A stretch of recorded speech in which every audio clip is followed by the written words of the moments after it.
Good afternoon, everyone. This is Christian with PerfectStockAlert.com, a 100% free service for smart investors and traders. All we ask in return, please refer a friend. Today we're going to be looking at the Williams %R momentum oscillator. It's also referred to as a %R oscillator. This is, in short, an inverted version of the fast stochastics. I'll show you that in a moment. Basically what you have here is an oscillator that is range bound, therefore you can tell when it's overbought or oversold in certain situations if you're trading sideways. You can also spot a strong uptrend or a strong downtrend with it. There's many different things you can do. Basically anything you can do with the stochastic oscillator you can do with the Williams %R. However, there's a couple of things that the stochastic oscillators can do that the Williams %R cannot do, and for that reason alone, I don't really see a reason to use the Williams %R over the stochastics. So that's just my personal opinion, but I'll show you what we can do with this. Whenever you have a situation, you're looking at this and you're wondering where does this line come from? Where do they get this number? What they do is they take 14 periods, the last 14 periods, and that's this number right here. What they're doing is they're taking the close versus, or in relation to the highest point in that 14 period and the lowest point, and they're looking at that to get their calculation. If it's at the bottom, if the close of this period was at the bottom of this particular range, then your Williams %R would be actually at the bottom below the -80 line. If it's at the top, up here, then it would be actually up here above the -20 line. But because we're at about the center, it's actually just above the -50 line, or the center line right here, okay? So that's where they're getting that line.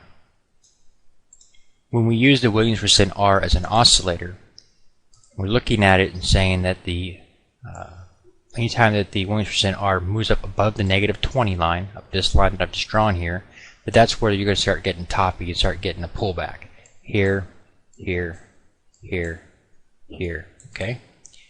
Whenever you're looking at it again as an oscillator and you see it fall below the -80 line, okay, right here, then that would be where you would be looking for your entry opportunities. All right, or you'd be looking at it being oversold, but looking for a potential bounce to the upside.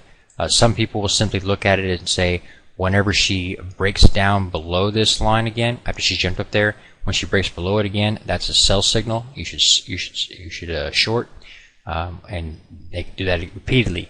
You'll get a lot of whipsaw in that, and I'll show you why in a moment. But in some cases it will work. On the bullish perspective, it's the same way. Once she's pulled down below that, let me clean that up again so you can see these lines. When she's pulled back down below the -80 line, right here, this -80 line, like she did here, here, and here, they look for buy opportunities, and they say whenever the Williams %R jumps back above that 80 line, then that would be a buy signal. That is true in some cases, and in some cases it will give you losses. The basic thing you need to know is the overall trend of the chart before you attempt to use this for an oscillator. If you're trending up, like you are here, then buying when you fall down below the -80 line and jump back across it, like right here, being a buyer there, makes sense because you're in an uptrend.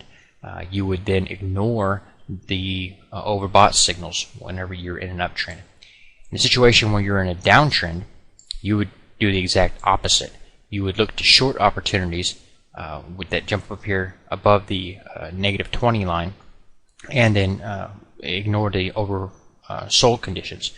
Whenever you've got a chart that's very strong to the downside, they can stay oversold for an extended period of time, so they're not necessarily a buy signal just because you get oversold by this indicator. The same applies to the stochastic oscillators. It really determines the trend, determines what you do with the indicator. If you had a situation where you were moving sideways and price activity was just doing this number for an extended period of time, not actually moving higher or lower, you're just trending flat or sideways, then you could use both sides of the oscillator. You could short here, you could buy here, short here, buy here, that kind of thing. The Williams %R can also, like I said, show you when you're in a strong downtrend or a strong uptrend. In a situation when you have a strong uptrend, your pullbacks will not see the Williams percent R fall below the 50 line. Right here, you are a strong uptrend, so when you were pulling back, you did not fall below that. You actually find support at that level and at that zone. Here, when you're looking at a strong downtrend, you're seeing the same thing here, where you're jumping up here and you're unable to break beyond that halfway line, that negative 50 line, and that's telling you're in a strong downtrend. The same thing can be signaled with the stochastic oscillator. Now, some people are bound to attempt to try to use the Williams percent R as a divergence indicator. I wouldn't do that, and I want to show you why. I'm going to really get into this, but a divergence, for those of you who don't know, is when your momentum is doing something different than your price activity. And the idea would be the situations where you have a high point here, okay, on the 24th, corresponding with this high point, and a lower high point here corresponding with this high point, right? So you've got this is trending up and this is trending down, and then they would be looking for this as being a sell signal, basically. And this particular situation here, you would look at it as being pulling back down here below the negative 20 line as being a confirmation that you could do that, and then you would look for it to fall below the 50 line for even that much more confirmation. Well, by this time you're here, so you start shorting expecting to sell off, and you don't get it. You may have got it later, maybe you want to stretch it out that far, but I'll show you why I wouldn't do that with this. It's not exactly the same thing as the fast stochastic, so let me show you that. Okay, here we're looking at the two different indicators side by side.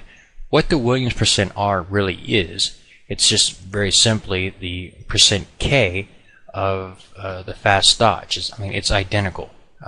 Every single move by the percent K of the fast stoch is tracked by the Williams percent R. Okay, there's not any difference. The only difference between this one and this one is that the fast stochastic has a signal line, this percent D line, this red line, and you'll notice the numbers are different. It's got a positive 80 here and a positive 20 here, and then Williams percent R is actually flipped with a negative 80 here and a negative 20 here.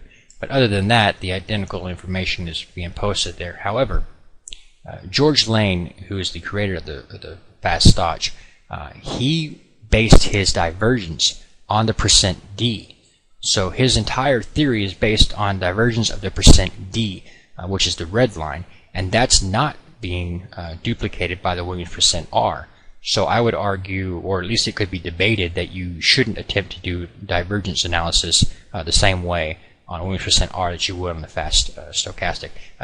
This was so important to George Lane that he actually came out with the slow stochastics to push that point. So yeah, I would use the Williams percent R as an oscillator, first looking at the trend and then using it based on the trend I was in, but I wouldn't attempt to use it for finding divergences. Though it may work on occasion, I wouldn't personally do it. Another benefit you'll have while using the stochastic oscillators, whether the fast, the slow, or the full stochastics, you'll have the benefit of the signal line, which is this red line. That's not available with the Williams percent R. They actually, at stockcharts.com, you can apply a signal line, which is just a simple moving average, to get that benefit. But if I'm going to do that, why am I not just using the fast stoch or the slow stoch or something like that, So I don't really see the actual benefit on my own, other than it is visually more appealing, being that it changes color when it crosses the line, so you can spot it at just a glance. But other than that, I really don't see a big benefit to it. Now let's look at a couple of examples here of what I'm talking about, what spotting divergences here. You've got a low point here and then an equal point here. This is basically just moving sideways right here. Maybe a slight up by minute measurements.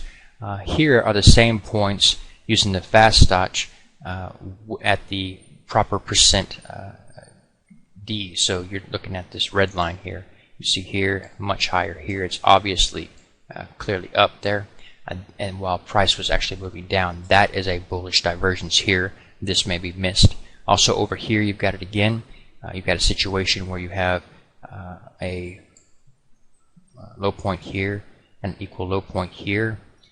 You may look at that as being divergence as momentum was flat, or maybe slightly ever so minutely higher, while price activity was making lower lows. However, if we look at the fast stocks, you'll see a low point way up here, lower low way down here. There is no divergence here according to the method used by George Lane, who actually developed the fast stock to begin with, which Williams percent R turned around and tried to reuse. So I would be leery of trying to find divergences using the Williams percent R. Please take a moment to review our disclaimer. The information provided herein is our opinion only. Under no circumstances do any statements here represent a recommendation to buy or sell securities or make any kind of an investment. You are responsible for your own due diligence. To summarize, we do not provide investment advice, nor do we make any claims or promises that any information here will lead to a profit, loss, or any other result. These videos are for educational purposes only.